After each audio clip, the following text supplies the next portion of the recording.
कहानी शुरू होती है एक लड़के एंगस से। उसकी माँ ने उसे समुद्र में तैरने भेजा, लेकिन उसने तट पर चुपचाप बैठना चुना।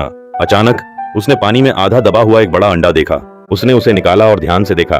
तभी उसकी माँ आई और उसे घर चलने को कहा। एंगस ने तुरंत अंडे को अपनी बाल्टी में छुपा लिया और एनी के पीछे पीछे घर लौट आया। एनी नाराज थी क्योंकि एंगस ने तैरने की कोशिश तक नहीं की थी। उसने कोई बहस नहीं की। घर पहुंचते ही वह सीधे अपने पिता की कार्यशाला में चला गया। जल्द ही उसकी बहन क्रिस्टी लौटी और एनी से पूछा कि आज एंगस ने समुद्र में क्या किया। एनी ने जवाब दिया कि वह हमेशा की तरह अकेला बैठा रहा। इस बीच एंगस ने अपने पिता चार्ली की कार्यशाला में अपना सामान रखा। चार्ली उस समय सेना में लड़ाई लड़ रहा था। एंगस ने अपने पिता की तस्वीर देखी, फिर कैलेंडर की तरफ देखा और सोचा कि चार्ली कब घर लौटेगा। इसके बाद उसने अंडे को धोया, उसकी बाहरी परत उतारी और चमकदार नीला अंदरूनी हिस्सा देखकर हैरान रह गया। अंडा फूटने से पहले ही एनी ने फिर से उसे पुकारा तो वह उसे वहीं छोड़कर घर के अंदर चला गया। रात को तेज बारिश शुरू हुई और एंगस को डर हुआ कि अंडा कार्यशाला में सुरक्षित नहीं रहेगा। वह बारिश में दौड़कर कार्यशाला में पहुंचा, लेकिन पाया कि अंडा पहले ही फूट चुका था।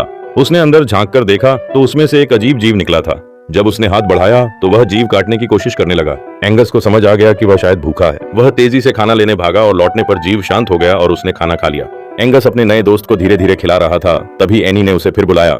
मन मारकर वह सोने चला गया। अगली सुबह एंगस ने दरवाजे पर सैनिकों का एक दस्ते को देखा। वह एनी और क्रिस्टी कैप्टन हैमिल्टन से मिले। उन्होंने समझाया कि दुश्मन समुद्र के रास्ते हमला कर सकते हैं, इसलिए उनकी टुकड़ी घर में ही ठहरेगी और तट की रक्षा की तैयारी करेगी। सैनिकों ने सामान अंदर लाया और अपनी जगह संभाली। एनी ने क्रिस्टी और एंगस को अपने कमरे में रहने को कहा। बाद में एंगस पुस्तकालय गया और उस रहस्यमय जीव के बारे में किताब ढूंढी। किताब लेकर वह कार्यशाला लौटा, लेकिन वहाँ अफरा तफरी मची थी और जीव चार्ली के जूते चबा रहा था। एंगस समझ गया कि वह अब भी भूखा है। वह रसोई में खाना लेने गया, लेकिन सेना के रसोइये सार्जेंट स्ट्रंक ने दरवाजे पर रोक दिया। एंगस ने विनती की कि जीव को खाना चाहिए, लेकिन स्ट्रंक ने मना कर दिया। तब एंगस ने कहा कि वह रसोई का कचरा बाहर फेंक देगा और स्ट्रंक ने हामी भर दी। कचरे में से स्क्रैप्स निकालकर एंगस ने अपने दोस्त को खिलाया। जीव ने खुशी खुशी सब खा लिया। एंगस ने उसका नाम रखा क्रूसो। खाना खाने के बाद क्रूसो पानी से भरे डिब्बे में खुशी से तैरने लगा। इस बीच कैप्टन हैमिल्टन अपने सैनिकों को सख्ती से अभ्यास कराते रहे। एंगस क्रूसो को कार्यशाला में छोड़कर एनी से छुपकर निकल गया। थोड़ी देर बाद लुइस नाम का एक आदमी आया और सीधा कार्यशाला में पहुंचा जहां एनी काम कर रही थी। उसने काम मांगा तो एनी ने कहा कि पहले पूरी कार्यशाला साफ करनी होगी। लुइस ने मान लिया और तुरंत सफाई शुरू कर दी। सफाई करते समय उसने वह डिब्बा बाहर फेंक दिया जिसमें एंगस ने क्रूसो को छुपाया था। एंगस ने यह देखा और दौड़कर उसे रोकने पहुंचा, लेकिन डिब्बा खाली था। एंगस ने गुस्से में पूछा कि लुइस कौन है और उसके पिता की कार्यशाला में क्या कर रहा है। उसने कहा कि उसके पिता जल्द ही युद्ध से लौटेंगे। लुइस ने जवाब दिया कि जब तक तुम्हारे पिता नहीं आते तब तक यहाँ मैं जिम्मेदारी संभालूंगा। एंगस को समझ आया कि क्रूसो खतरे में है, तो वह घर में उसे छुपाने की जगह ढूंढने लगा। तभी क्रूसो खुद ही घर में घुस आया। सार्जेंट स्ट्रंक का कुत्ता चर्चिल ने उसे देख लिया और उसका पीछा करने लगा, लेकिन कुत्ता बंधा हुआ था और पकड़ नहीं सका। क्रूसो बाथरूम में भाग गया। तभी क्रिस्टी अंदर आई।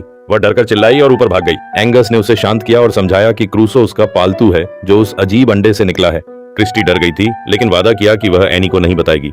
इसी बीच एनी ने लुइस को चार्ली के कपड़े धोने को दिए। लुइस रुका और पूछा कि क्या चार्ली कभी लौटेंगे नहीं। भारी मन से एनी ने बताया कि चार्ली की मौत हो चुकी है। वह जहाज डूबने से समुद्र में मारे गए। फिर एनी ने लुइस से बाथरूम का रिसाव ठीक करने को कहा। लुइस उसी बाथरूम के दरवाजे पर पहुंचा। एंगस और क्रिस्टी ने उसे रोकने की कोशिश की। आखिर में क्रिस्टी को दरवाजा खोलना पड़ा। लुइस अंदर आया, रिसाव देखने लगा। तभी उसकी नजर क्रूसो पर पड़ी। वह डर गया और पूछा, ये क्या है? एंगस ने पूरी कहानी बताई। लुइस ने आश्चर्य से कहा कि क्रूसो बिल्कुल समुद्री घोड़े जैसा दिखता है। उसने बताया कि किंवदंती के अनुसार दुनिया में एक समय में केवल एक ही समुद्री घोड़ा होता है। जब एक मरता है तो नया अंडा फूटता है। उसने यह भी बताया कि समुद्री घोड़े में जादुई शक्तियां होती हैं। तभी एनी ने दरवाजा खटखटाया। एंगस ने लुइस से मदद की गुहार लगाई कि क्रूसो को छुपाने में मदद करे। लुइस ने हामी भर दी। जब एनी अंदर आई तो उसे कुछ नहीं दिखा। क्रूसो छुपा हुआ था और लुइस ने एनी का ध्यान भटका दिया। बाद में एनी बाहर गई और कैप्टन हैमिल्टन से मिली। हैमिल्टन ने उसे सैनिकों के डिनर के लिए आमंत्रित किया।